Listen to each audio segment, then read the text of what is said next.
Whether you want the portability of a laptop or the versatility of a desktop computer, the eBlaztr can do both of those things. This is one of the coolest ways I've seen someone create a little like all-in-one system, except it's modular in the sense that it's just a case. Plus, can your laptop do this?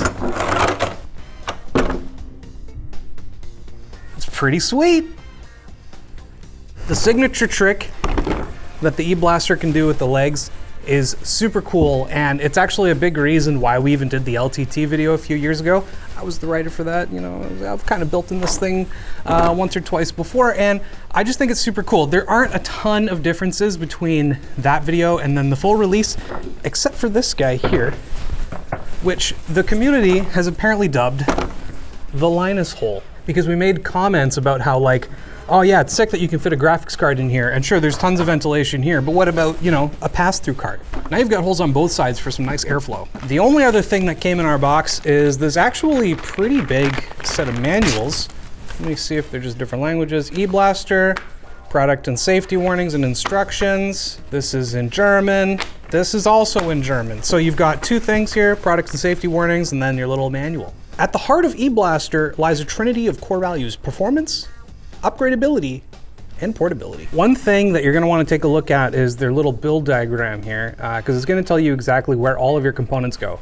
With small form factor builds, they're usually pretty standard, but there's always a little bit of deviance with each one because, you know, maybe it's a sandwich style, maybe it's tower style, maybe it's something like this, where it's all just kind of like a really big vertical space, kind of like the fractal ridge that we actually use for our little like B-roll machine. Let's put the legs away.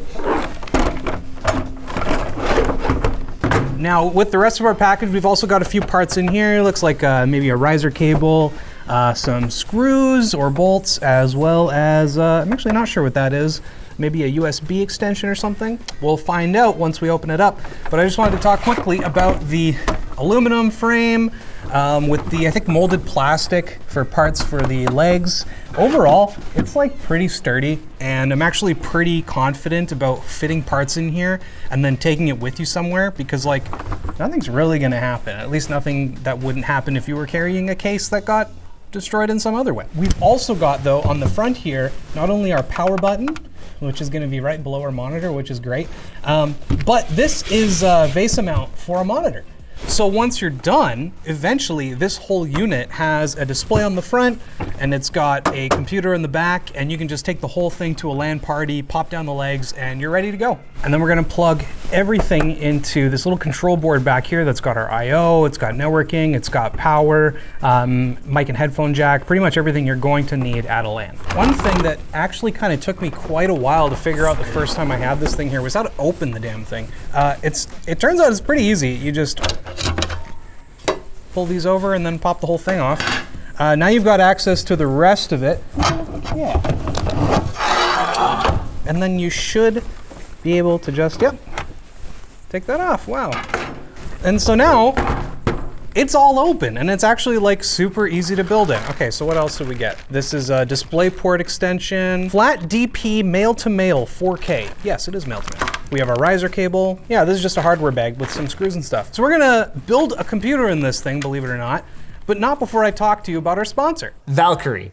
Their V-Lite series of AIO coolers comes in black or white, 240 or 360 millimeter sizes, and features a pump that can spin it up to 2,800 RPM and high-speed B12 fans that offer fantastic cooling performance at low noise levels. Looks pretty darn cool too, with a square pump design and that sweet, sweet RGB. Plus, it's even backed by a 5-year international warranty. Check it out today using our link in the video description. Okay, so we've got a bunch of cables here all bundled up. I'm guessing is all of our I/O extensions, power supply, all that sort of stuff. We've got Ethernet here, power cable, another power cable. Yeah, because this one's probably for our monitor actually, but we'll figure that all out in a bit. And then we've got just your standard kind of I/O connections for USB, front panel, another USB, and power. I'm gonna move all these cables out of the way just so that we keep our build experience nice and simple. And then I'm gonna look at our diagram so I can remember where everything goes. Graphics card goes here, I know that much. I don't really know what parts were selected for me today. I just requested small form factor. Looks like we've got some T-Force memory, 16 gigs, 6,400 megatransfers per second, so 32 gigs of RAM, DDR5. Pretty good speeds too, that's not bad. And then we've also got our, what is this? 9600X, reasonable gaming CPU. As for our cooler, we went with Noctua. This is the low profile cooler, and what is this guy? This is another low profile cooler. Why do I have two coolers, Bell? That's Jamie's fault, I guess. Jamie! Before I put our cooler on, I want to install our SSD, because that's going to get in the way of anything over here. So I'm just going to unscrew this. Now we're going to pop our cooler down, an NHL9i, AM5 specifically, from Noctua. This is a great little cooler. I've used them for other small form factor builds. While this is a great little cooler, it's not going to do a whole lot for much more power hungry chips. If you can fit like even a 240 millimeter AIO in your ITX system, maybe not, but if you can, I'd recommend going that route instead, because it's still super low profile, and then you can maybe mount the radiator somewhere else. Maybe even outside the case if you get a little creative. I don't know how good that would look. Probably not very, but you know, it's an option. Here, I got to press more. We've got our board pretty much ready to go. I've just got to attach the PCIe riser card to it. But this is going to go like this somehow. I'm going to follow the diagram, and then our graphics card will go here, and then our power supply will go here. So let's get the PSU ready. SP750 from Lian Li. This thing is great, and it should be big enough. This will take both SFX and I think SFXL, or whatever this slightly bigger version of SFX is. And yeah, it kind of looks like it. Looks like there's lots of room here, actually. One thing you might want to avoid, unlike me, I tried screwing in the wrong screws into the standoffs because attached to our standoffs were the mounting screws for our motherboard. So make sure to just unscrew those really quick and then use them to mount your board. I wasted way too much time trying to screw down into literally nothing. Some of you might be saying to yourselves, Plouffe, that graphics card is tiny. What are you doing? To that I say, I didn't pick this graphics card, but you know what? Because of the eBlaztr's very generous space, you don't have to pick a little low profile 4060. Anything up to I think 330 millimeters will fit in this guy, AKA 33 centimeters. Glenn is back, Glenn is back. One quick problem, you might want to make sure your power supply is oriented the right way before screwing it down, because I gotta flip it over now to plug in my power extension. All right, we've got everything wired up. Graphics card definitely too small, but I've got our case power going into our power supply. That routes out back to here to this little, I don't know what that is actually. Electrical hazard, danger, be careful with that. But basically that's a little power splitter that's gonna go out to the wall, and then this extra one is, I'm presuming, for our monitor. Hopefully your monitor takes a C13 power cable. If not, you're gonna have to run it into its own power source.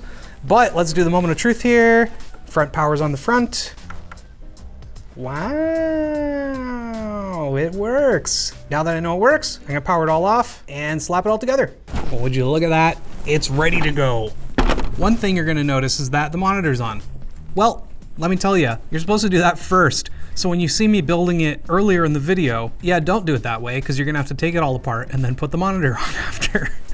But if you follow the instruction guide like you should, then you end up with something like this, where your system is just ready to go. You've got your computer in the back, you've got your monitor in the front, and then you've got the legs that can extend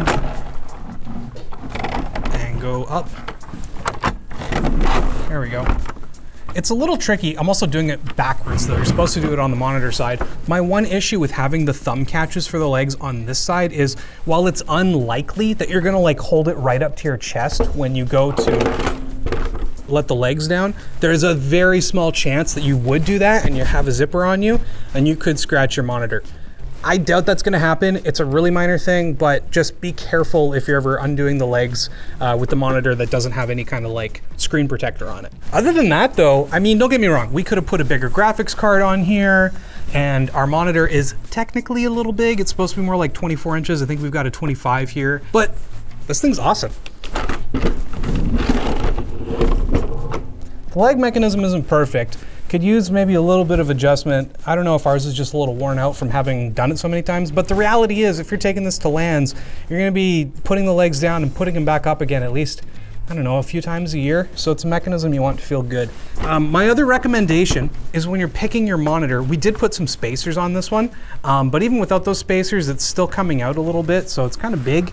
Now, I don't know how well that's gonna fit into a bag. Ultimately, I don't think the eBlaztr is for me personally. I don't go to a lot of LANs, and even when I do, I have a like compact case that's small enough for me to carry. I got a car, I don't mind lugging around some extra stuff. But there are some major advantages to having something like this over something like this. You've still got a screen attached, but now instead of having a mobile version of an RTX 4080, you can throw a full fat guy in here. There are other advantages, like how hot and loud a gaming laptop can be when you're really pushing it. Whereas this guy, like, there's so much space and cooling back here that even with a big beefy card and a reasonably beefy CPU, it's gonna stay cool and quiet enough depending on what kind of fans you've got on it. So you're not gonna be that person that busts out the laptop and all of a sudden goes, I can't believe I only just thought about this now when I'm reviewing the video, but with the eBlaztr, if your monitor breaks or a new model comes out later, you can replace that, unlike a laptop. That's the fans creeping up as it tries to stay cool under load, which it's never gonna do. And the other reality is you're gonna have to buy a case anyway. And these days, most decent cases are gonna be like at least $100 US. This one is a lot more expensive, admittedly, but it's also coming with stuff that costs more, like a PCIe riser, as well as all of the custom manufacturing that's gone into this guy for a very custom design that is used for a very specific purpose. At around $420, I think it's expensive, but it's also pretty reasonable considering it's, you know, handcrafted and they've done a lot of design iteration, and it's for a very specific niche use case. Now, would I recommend it?